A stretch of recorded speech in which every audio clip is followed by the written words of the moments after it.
পৃষ্ঠা 97, জলগণ্ডুষ ভারতবর্ষ। সন 1319 সালের কথা। কি যেন একটা কাজ উপলক্ষে দুবরাজপুরে গিয়াছি। আমাদের গ্রাম হইতে দুবরাজপুর প্রায় 5 ক্রোশ রাস্তা। হাঁটিয়াই যাতায়াত করিতাম। কোনো দিন সকালে গিয়া সন্ধ্যায় ফিরিয়াও আসিতাম। দরকার মতো গরুর গাড়ি লইয়া যাইতাম। রাস্তা বড় কদর্য, তখনও ছিল, এখনও আছে। দুবরাজপুরে আমাদের পুলিশ থানা ছিল, সাব রেজিস্ট্রি অফিস আর মুন্সেফি আদালত ছিল। দুবরাজপুরের কাপড়ের দোকান, নুন তেল মরিচ মশলার দোকান, তরি তরকারির বাজার ছিল। সপ্তাহে সোম ও শুক্রবার 2 দিন হাট বসিত। পূজা পার্বণে ক্রিয়াকর্মে দুবরাজপুর গেলেই ঘি ময়দা তেল মশলা কাপড় চোপড় ও তরি তরকারি কিনিতে মিলিত। বলিতে ভুলিয়াছি, দুবরাজপুরে উৎকৃষ্ট পিতল কাঁসার বাসনকোসন পাওয়া যাইত। দুবরাজপুরই আমাদের মতো গরিবদের খাগড়াই বাসনের অভাব মিটাইত।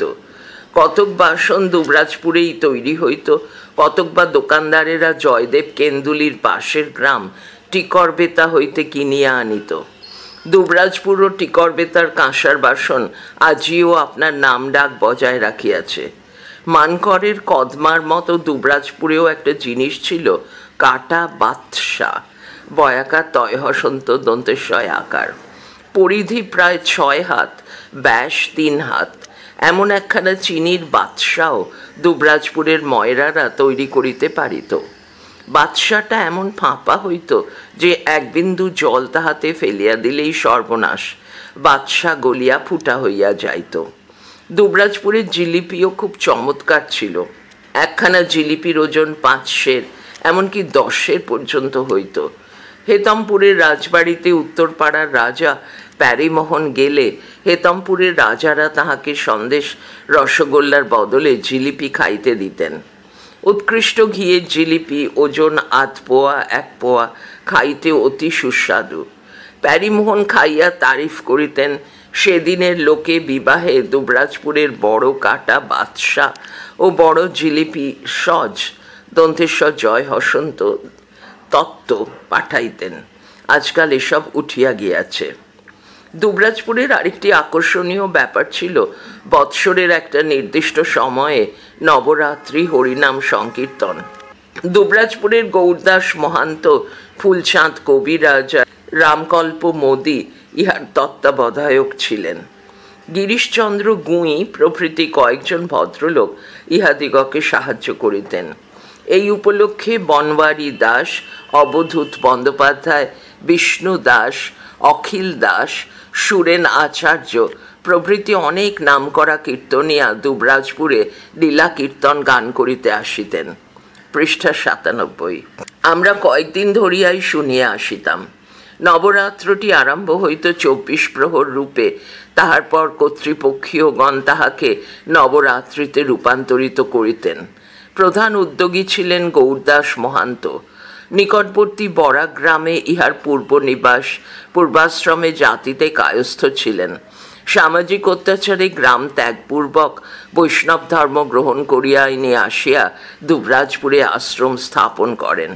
দুবরাজপুরবাসীগণ অতি স্বাভাবিকভাবেই ইহার হস্তেই সর্বকর্মের নেতৃত্বভার অর্পণ করিয়াছিলেন। দুবরাজপুরবাসীগণ তাহাকে আপন হইতেও একান্ত আপনার বলিয়া মনে করিতেন। আমার তখন কবি বলিয়া নাম কানাকানি শুরু হইয়াছে।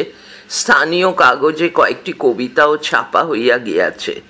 দুবরাজপুরের পরিচিত কয়েকজন যুবক আমাকে একটা অনুষ্ঠানপত্র আনিয়া দেখাইলেন। ভারতবর্ষ মাসিক পত্র বাহির হইবে, তাহারই কিছু কিছু কথা সেই প্রচারপত্রে ছাপানো ছিল। সম্পাদক এবং কয়েকজন লেখকের ছবিও তাহাতে দেখিলাম। গোঁফদাড়ি যুক্ত মুখে শরৎচন্দ্র চট্টোপাধ্যায়ের একটি ছবির আর সম্পাদক দ্বিজেন্দ্রলালের ছবির কথাটা বেশ মনে আছে। দেখিলাম লেখা আছে বার্ষিক মূল্য 6 টাকা। সে সময় 6 টাকা দামের মাসিক পত্র বাংলায় একখানাও ছিল না। দাম দেখিয়া চিন্তিত হইলাম। তখন 6টি টাকা জোগাড় করাও আমার পক্ষে সম্ভব ছিল না।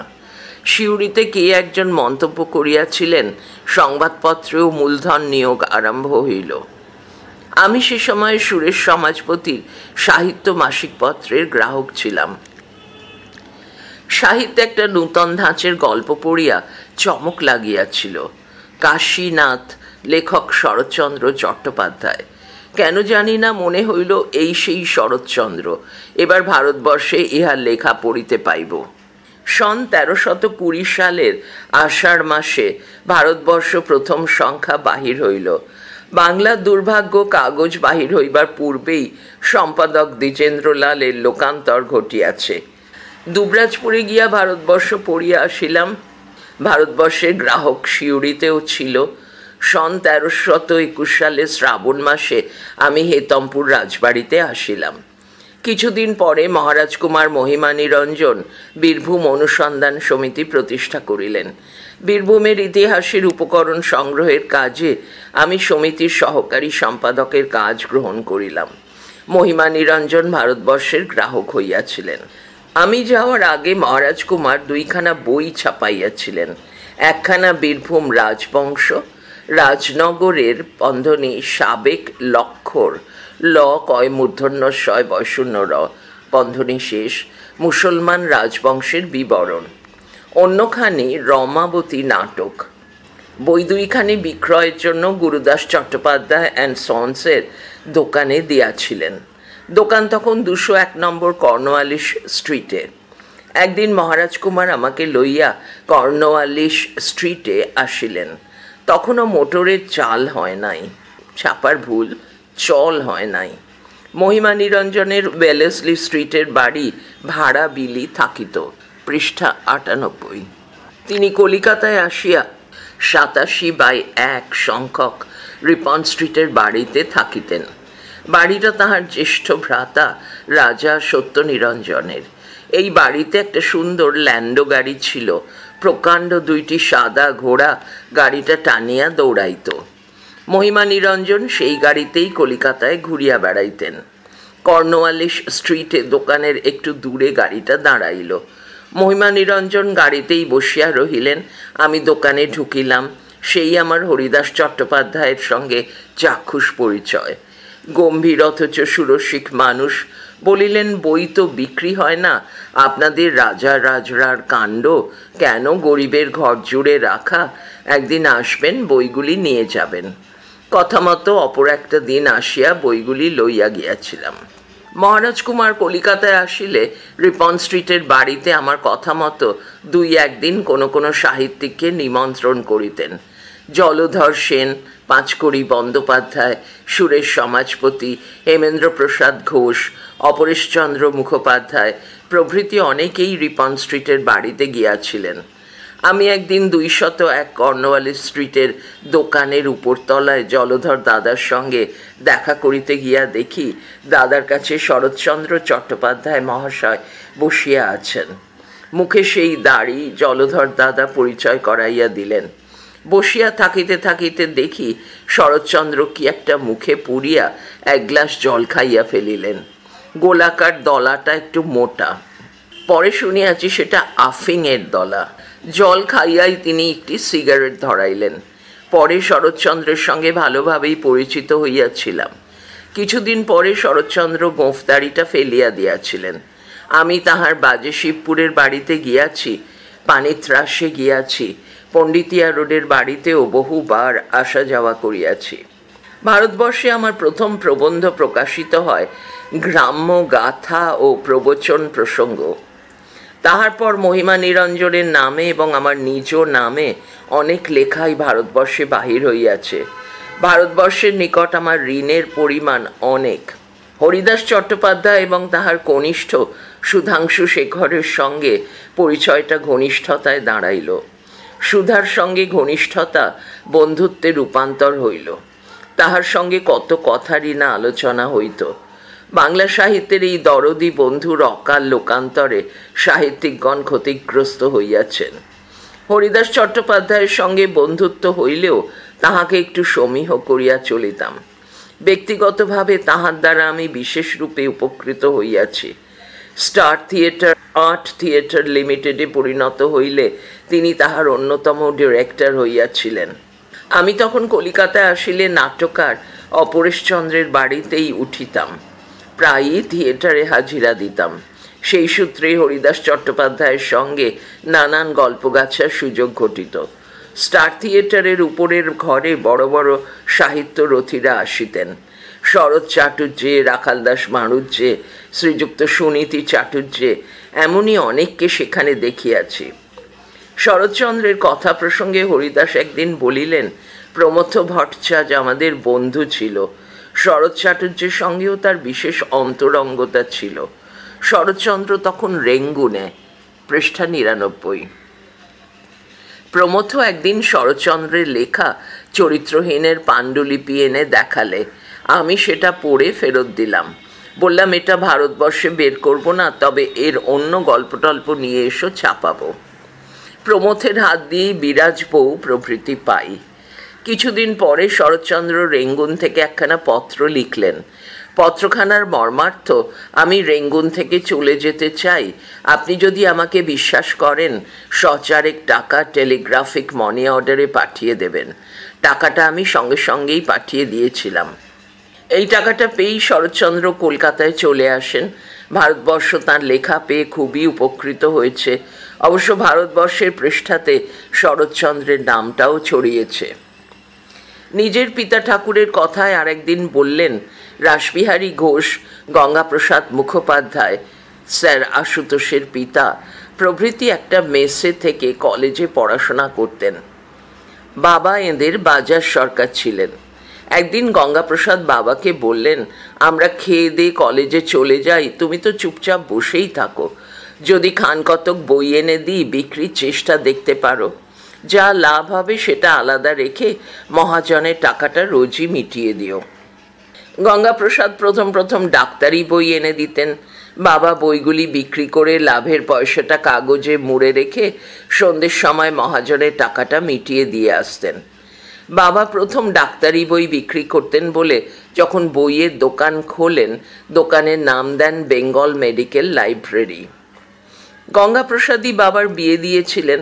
তখন তো কলকাতায় বাড়িঘর নাই, তাই মা প্রথমে গঙ্গাপ্রসাদের বাড়িতেই উঠেছিলেন। বৌভাতও গঙ্গাপ্রসাদের বাড়িতেই হয়েছিল। আমরা যখন কিছু বড় হয়েছি, আমরা পড়াশুনো ছেড়েছি, বাবা একদিন আমাদের দুই ভাইকে স্যার আশুতোষকে প্রণাম জানাতে নিয়ে গেলেন। আমরা গিয়ে তাকে প্রণাম করলাম। তিনি আদর করলেন, মিষ্টি আনিয়ে দিলেন। আমরা মিষ্টি মুখ করে চলে এলাম। ফেরবার পথে বাবা বললেন, আর কখনো এমুখ হইও না। টেক্সট বইয়ের জন্যে বা অপর কিছুর জন্যে কোনো দিন কোনো সাহায্য চাইতে এসো না। ভগবানের আশীর্বাদে তোমাদের অবস্থা কিছু ভালো হয়েছে। তোমাদের মনে হতে পারে হয়তো আমার পূর্বাবস্থার কথা মনে করে উনি তোমাদের উপর একটু অবহেলার ভাব দেখিয়েছেন। হয়তো সেটা সত্যি নয়, তোমাদেরই মনের ভ্রম। তবু কাজ কি, এসো না। সৎপথে থেকো, কোনো রকমে চলে যাবে। কত লোক আমাকে কত অনুরোধ করেছে, কিন্তু আমি আজ পর্যন্ত বাবার আদেশ লঙ্ঘন করে স্যার আশুতোষকে বিরক্ত করিনি। এতদিন যখন কেটে গেল, ভবিষ্যতেও আর যাব না। বাবার কাছে আর একটা শিক্ষা পেয়েছি। আমাদের দোকানের দুবার হিসেব হয়, একবার পূজার আগে আর একবার বছর শেষ হবার মুখে।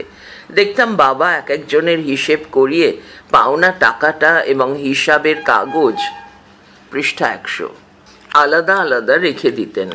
লেখক এলে তাঁর টাকা আর হিসেব তাঁর হাতে তুলে দিয়ে তাকে বসতে বলতেন। আমিও সেই ধারাটা বজায় রাখার চেষ্টা করেছি। এক বৎসর ভুনি বাবু অমৃতলাল বসু টাকা নিতে এলেন। আমি হিসেব এবং টাকা তাঁর হাতে তুলে দিয়ে বসতে বললাম। তিনি বললেন, তোমার কাছে আমার সব দেনা শোধ হয়ে গিয়ে এই পাওনা হয়েছে তো? আমি বললাম, আগে হ্যাঁ। তিনি বললেন, এটা তো ভালো কথা নয় বাপু, তোমার বাবার আমল থেকে দেনা করে আসছি, আজ সেটা পরিষ্কার হয়ে গেল।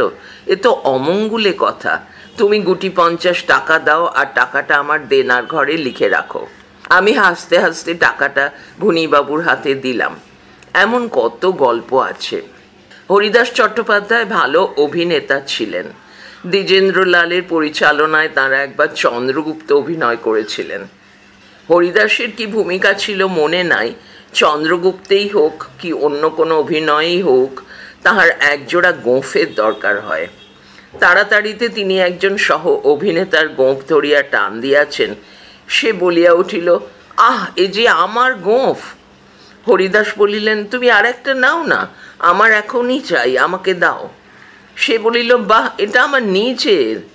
তোমার কি কেনা? বলিয়া হরিদাস আর একটা টান দিতেই সে যন্ত্রণায় অস্থির হইয়া হরিদাসের হাতটা জোরে ছাড়াইয়া দিল। তখন হরিদাস বুঝিলেন এটা উহারই নিজস্ব, আদি ও অকৃত্রিম। হরিদাস বলিলেন, তার গোপ জোড়াটা কিন্তু ভারী সুন্দর ছিল। শরৎচন্দ্রের পল্লী সমাজের হরিদাস নাট্যরূপ দিয়েছিলেন, কেন জানি না সেটা অভিনীত হয় নাই। মানময়ী গার্লস স্কুল শনিবারের চিঠিতে ছাপানো হয়। তিনি শনিবারের চিঠিতে পড়িয়া বইখানার আর্ট থিয়েটারে অভিনয়ের ব্যবস্থা করেন। ছবিরও তিনি একজন ভালো সমঝদার ছিলেন। তাহারই ব্যবস্থাপনায় ভারতবর্ষে কিছুদিন ধরিয়া মাসে মাসে অনেক নামকরা লোকের ছবি বাহির হইয়াছিল। যে মাসে যিনি লোকান্তরিত হইয়াছিলেন সেই মাসে তাহার ছবি ছাপানো হইত। বেশ রসিকতার সঙ্গে তিনি কথার পিঠে কথার উত্তর দিতেন। অতি সংক্ষিপ্ত চিঠিতেও তাহার রসিকতার আমেজ থাকিত। ভারতবর্ষের নিয়মিত প্রকাশ এবং সুষ্ঠু পরিচালনার জন্য তাহার বিশেষ সতর্ক দৃষ্টি ছিল। যত বড় লেখকই হউন, লেখার ন্যায্য প্রতিবাদ প্রকাশে হরিদাসের কোনোদিন কুণ্ঠা দেখি নাই। একদিন রাত্রে তাহার বালিগঞ্জের বাড়িতে আমার নিমন্ত্রণ। বলিয়া দিলেন, 8টার আগে আসবেন না, আবার 9টার পরে এ বাড়ির হেঁসেল বন্ধ হয়ে যায়। 8টা কয়েক মিনিটে গিয়া উপস্থিত হইলাম। তিনি একটু বাড়তি রকমের আপ্যায়িত করিয়া বসাইলেন এবং নানা রকমের গল্প শুরু করিলেন। 9টা বাজিতে যাই দেখি আমি চঞ্চল হইয়া উঠিলাম। তিনিও যেন উঠি উঠি ভাব দেখাইয়া বলিলেন, তা কি মনে করে? আমি বললাম, আমি এখানে খাবো। বললেন, সে কি হঠাৎ? ওহো, আপনাকে খাবার নেমন্তন্ন করেছি না? তা সে তো কাল। আপনি পল্লীগ্রামের লোক হলেও বহুদিন তো কলকাতায় আসছেন, তারিখটা ভুল করলেন। পৃষ্ঠা 101। আমি বলিলাম, আমি যেখানে খাই সে সময় নিকটেই শ্রীযুক্ত সুনীতিকুমার চট্টোপাধ্যায়ের হিন্দুস্তান পার্কের বাড়িতে থাকিতাম। সেখানে জবাব দিয়ে এসেছি। এখন আজ তো খেতে দিন, আগামী কালকের ব্যাপার কাল দেখব। তখন বেশ পরিপাটিরূপে খাওয়াইয়া জেদ করিয়া বলিলেন, দেখুন, ভুল যখন হলোই তখন কাল যেন অতি অবশ্য আসবেন। আপনি যাই বলুন, নেমন্তন্নটা আপনার কালই ছিল। যাক, আজ যখন লোকসানটা হলো, কাল যেন আসতে ভুলবেন না। বলা বাহুল্য, তারপর দিনও গিয়া খাইয়া আসিয়াছিলাম। স্বনামধন্য পুণ্য চরিত্র গুরুদাস চট্টোপাধ্যায় মহাশয়ের এবং তাহার সুযোগ্য পুত্রদ্বয়ের স্মৃতির উদ্দেশ্যে শ্রদ্ধা নিবেদন এবং তাহাদের উত্তরাধিকারীগণকে আশীর্বাদ জানাইয়া এই রজত জয়ন্তী বৎসরে ভারতবর্ষের সাফল্যপূর্ণ দীর্ঘ জীবন কামনা করিতেছি। ভারতবর্ষ, আশ্বিন 1369।